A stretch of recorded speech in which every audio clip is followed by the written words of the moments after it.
Common civil code کی بات ہونے لگی ہے، یعنی ہندوستان میں ایک شہری قانون رہے گا اور اس قانون پر ہندوستان میں جتنی بھی قومیں ہیں، جتنے بھی مذاہب کے ماننے والے ہیں، وہ سب عمل کریں گے۔ ان سب کو اس قانون پر، کامن سول کوڈ پر عمل کرنا ہوگا۔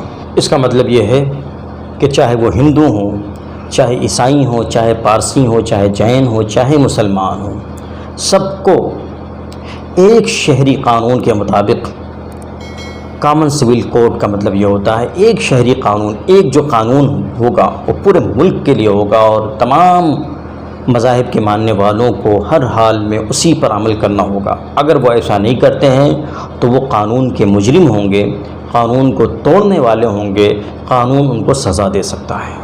یہ کامن سول کوڈ ہے۔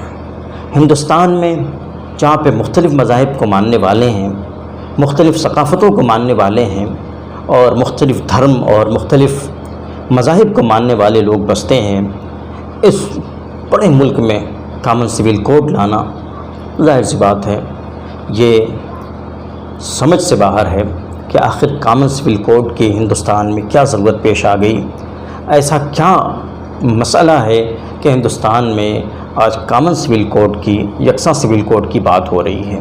کہیں یہ زمینی مدعوں سے توجہ ہٹانے کے لیے تو نہیں ہے، کہیں یہ بڑھتی ہوئی کرانی سے توجہ ہٹانے کے لیے تو نہیں ہے، کہیں یہ اس لیے تو نہیں ہے کہ حکومت روزگار نہیں دے پا رہی ہے اور تمام طرح سے ہر محاذ پر حکومت ناکام نظر آتی ہے، کہیں اس وجہ سے تو یہ مدعا نہیں اٹھایا جا رہا ہے کہ اب کامن سول کوڈ لایا جائے گا اور ظاہر ہے نشانہ مسلمانوں کو بنایا جاتا ہے، صرف مسلمانوں کو بنایا جاتا ہے۔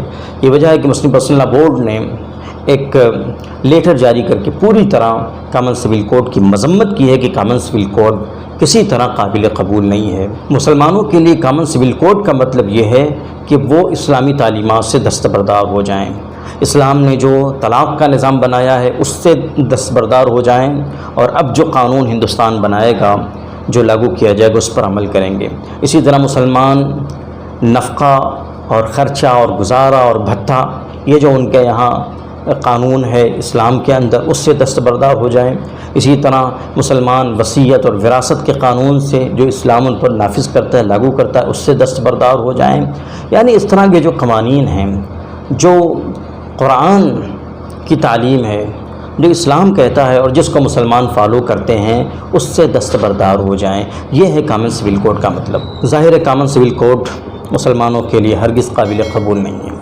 کامن سول کوڈ پر عمل کرنے کا مطلب یہ ہے کہ قرآن پر عمل نہ کرو، اسلام پر عمل نہ کرو، یہ مطلب ہے کامن سول کوڈ کا۔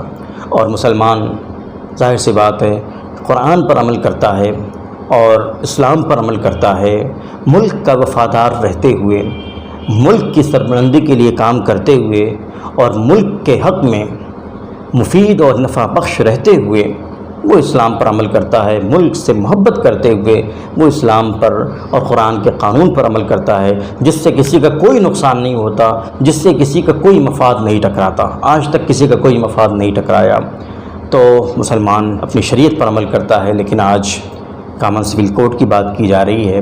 اللہ کرے کہ یہ کوشش کامیاب نہ ہو اور ہمیشہ کی طرح مسلمان مسلم پرسنل لا بورڈ پر عمل کرتے رہیں۔ اور یہ وقت اس بات کا بھی ہے کہ مسلمان جائزہ لیں اپنا اور اپنے آپ کو اسلامی تعلیمات کا، قرآن و حدیث کی تعلیمات کا پابند بنائیں۔ والسلام علیکم۔